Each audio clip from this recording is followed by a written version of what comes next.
There's a song lyric that I really enjoyed a long time ago, and the lyric went like this: Have you ever been lonely? Ah, what am I saying? We've all been lonely. It's not a well known song, but it's a lyric that stuck in my head over the years because it's such a true statement. Have you ever been lonely? Oh, what am I saying? We've all been lonely. Loneliness is a part of the human condition. And there's so many things in life that isolate us and exacerbate the loneliness we often feel. And one of the things that I think can cause us to feel the loneliest at times is when there's a betrayal. Betrayal leads to loneliness, partly because when we're betrayed, it's usually by someone that we trusted, someone that we loved, someone that we were invested in and believed in, and we thought we were really united to. And something happens, and there's a betrayal and a turn of events, and that relationship is then severed, and the loneliness, boy, it feels stronger than ever. In fact, in that loneliness, there's a temptation to say, that's it, I'm done. I'm not trying anymore.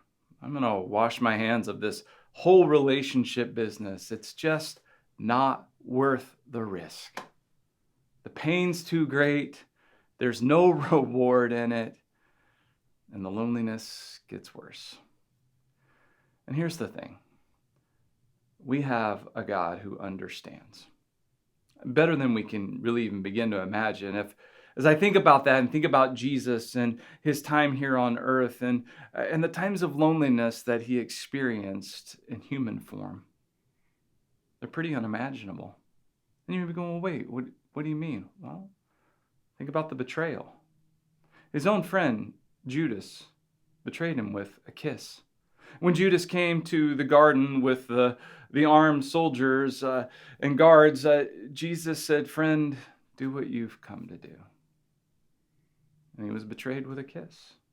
The rest of his disciples scattered, ran away as he was taken off. He was then falsely accused by the religious teachers, the people who were in charge of the Jewish people, God's people and his chosen instruments were then accusing Jesus falsely of all kinds of evil. Those who were supposed to know best went after him.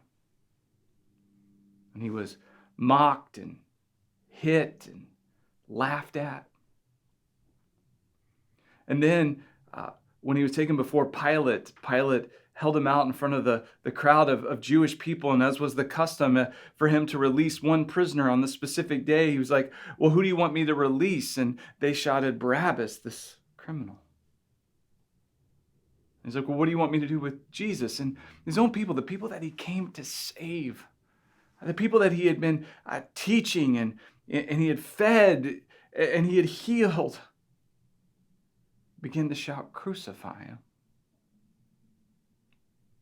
And as he hung on a cross, being made a spectacle, some were there for the entertainment, some were there just for the sight of it, some were there wondering what was going on, as he hung naked on a cross and received our sin inside of him and was separated from the Father. He experienced the greatest loneliness of all. Was it worth it? God, yes, it was worth it. I'm so glad he did. And now you, if you're a Christian, you're following in his footsteps. And no matter what's happened to you, and I don't diminish it, it's real. The pain is real. Is it worth it? God, yes, it's worth it. Let's go.